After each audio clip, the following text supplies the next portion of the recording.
Welcome to American Common Sense, a fun look at the state of American politics, inspired by Thomas Paine's Common Sense from 1776, hosted by James Humphreys. Welcome back to another episode of American Common Sense. The question is, do we still have common sense or not? Today is going to be a little bit different than just talking about constitutional principles. I want to talk about me as a person and what I think about and why I feel the way I do and why I decided to do this. I'm hoping that you'll join me on the journey that we're going to take forward, and I hope that I'll help you understand where I'm coming from and why this was so important to me. The Declaration of Independence says, "When in the course of human events it becomes necessary for one people to dissolve the political bonds which have connected them with another, and to assure among the powers of the earth that separate and equal station to which the laws of nature and God entitle them, a decent respect to the opinions of mankind requires that they should declare the causes which impel them to this separation. We hold these truths to be self-evident, that all men are created equal, that they are endowed by their Creator with certain unalienable rights, that among these are life, liberty, and the pursuit of happiness." And then several years later, after we'd finished the war and we gained our independence, we began the Constitution with the following preamble: "We, the people of the United States, in order to form a more perfect union, establish justice, ensure domestic tranquility, provide for the common defense, promote the general welfare, and secure the blessings of liberty to ourselves and our posterity, do ordain and establish this Constitution of the United States." I try really hard as I do these videos for people to understand, or podcasts for those who are listening on Spotify and so forth, to be politically neutral so that people can decide for themselves what they believe and what they do not believe in, and help them to understand why they think and feel the way they do and be able to articulate that to those around them. I do that because one of my personal philosophies is the more information that we have, the better decisions we make. This podcast was a push for me personally because I'm uncomfortable with the direction that our country is going in right now. And I believe that many people across the country feel this way. Even people who are diehard fans of the current president, Trumpers as they call themselves, those are part of the MAGA movement. They like a lot of the results they might be seeing, but they feel the country's off track. And even if they support the president right now, they're trying to get the country back on track. That's their motivation. Those on the far left think the country's off track and that it was always a little off track, but now it's way off track. But I think we all agree that there's a small sense of unease about where we're at as a nation and where we're going. That unease sparks me to want to do something. So I'll tell you a little bit more about me and who I am as a background. I am admittedly a right-wing conservative whack job. I proudly proclaim that. I love the Constitution. I love our founding documents. I love our form of government. I trust our form of government, even though I can't always trust the politicians we elect in that government. I trust that our form of government will survive no matter who we elect.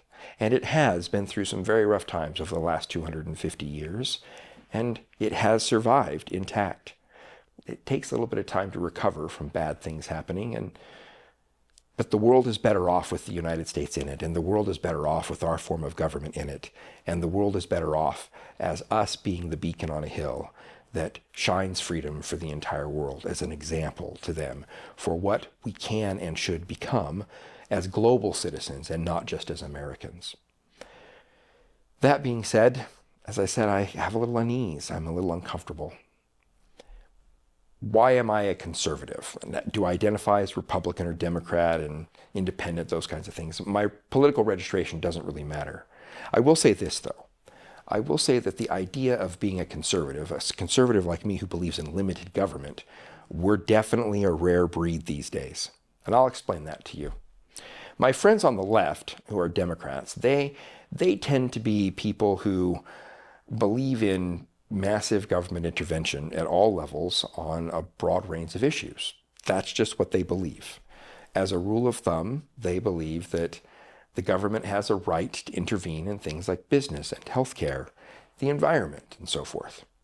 And on the right, we have a group of people who are now in charge of the Republican Party who claim to love freedom so long as you use it exactly as they tell you to use it. They also believe in massive government intervention at all levels. They just pick a different set of issues. They want to tell you what you can and cannot do with your body, who you can and cannot marry, what scientific research has moral validity. And while all of these issues are important and all of these issues should be discussed, the question is, where is the government's role in how those issues should be addressed? Are those issues we should be addressing personally, or are those issues that we should be abdicating to the government to handle for us? I am a limited government conservative. I believe in a limited government. I'm really excited about the idea of shrinking the federal government. I think it's way too big. I think our taxes are too high, and I think we're spending too much on too many things we shouldn't be doing. Sure, I believe that. But I also believe there's a right and a wrong way to do this. Now, I know that I've got a lot of friends on the right who are very excited about what's currently happening with the current administration. They love the shotgun approach that's just cutting whole swaths of the federal government off because they're so frustrated that they've been waiting for so long for this to happen that they just can't help themselves but be excited to finally see what they want happening. And I've got friends on the left who are going, oh my gosh, things weren't great, but we were at least trying to make a difference in the world and to make people's lives better. And can you believe what they're doing? And they're just terrified at how we're slashing and burning and tearing the government to pieces. There's a right and a wrong way to do all of these things. I keep talking about my little pocket constitution that I keep with me. And I encourage everyone, whether you're political or not, to have a copy of this document in your home, even if you just keep it in a drawer. Just so you can refer to it when something sounds too good to be true or something seems a little off. You can look it up and decide for yourself whether or not you think what we're doing is constitutional or not. I want a government that holds these truths to be self-evident, that holds this document as its guiding principle, and does not decide on its own what it should or shouldn't do for the people. This government derives its power from the consent of the governed, no matter your political persuasion. And I want every politician elected and every bureaucrat that works for every government at every level to remember that.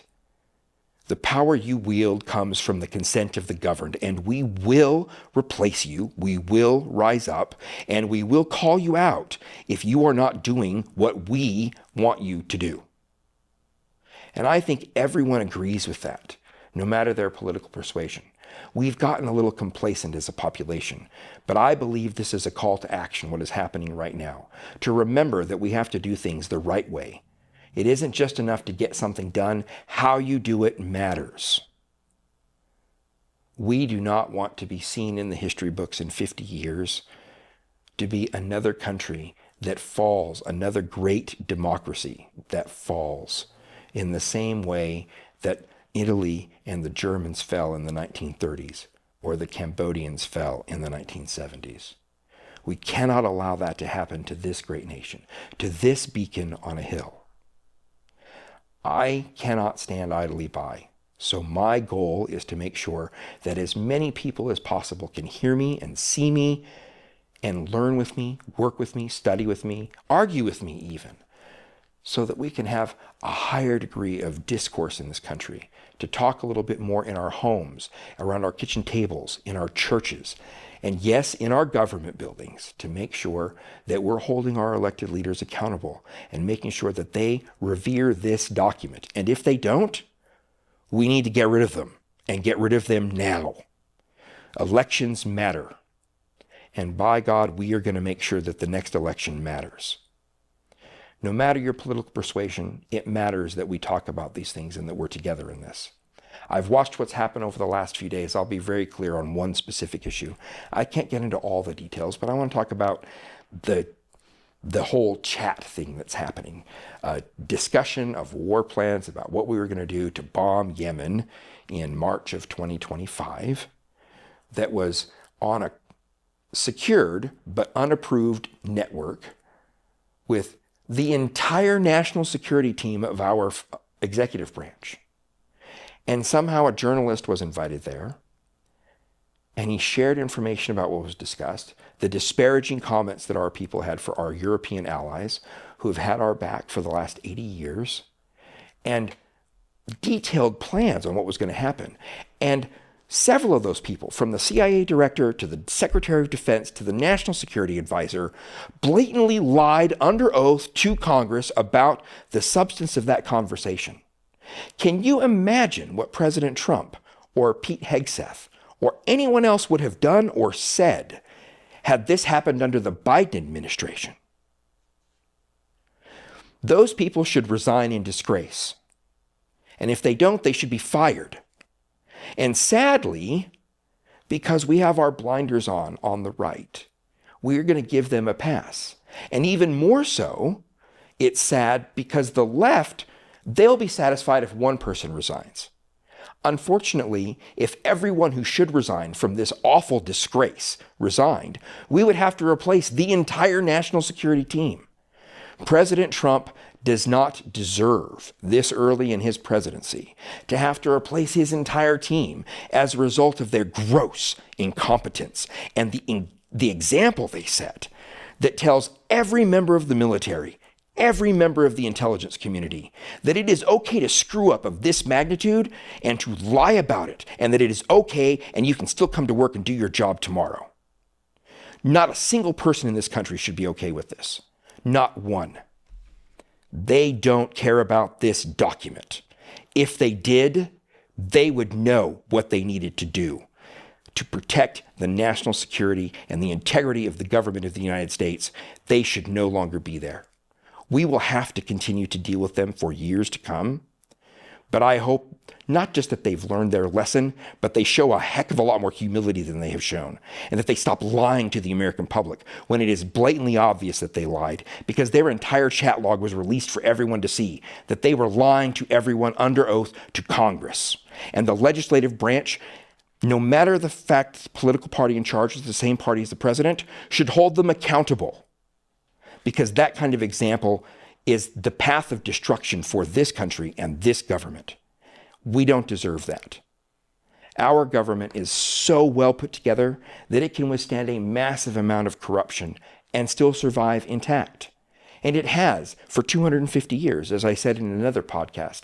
It survived so well that we didn't have a collapse of government even during the US Civil War, when half the country was in active rebellion against the Union of the United States of America.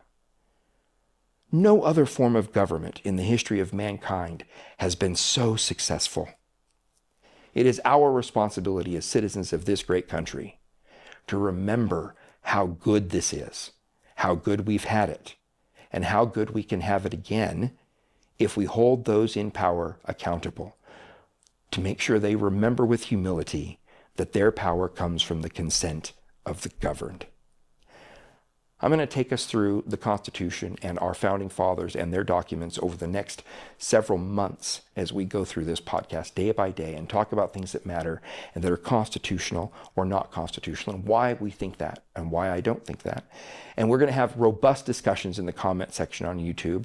And for those who are listening in podcasts, I hope you will go to places like Facebook, Instagram, and others and find American Common Sense, where we can continue to have those robust discussions.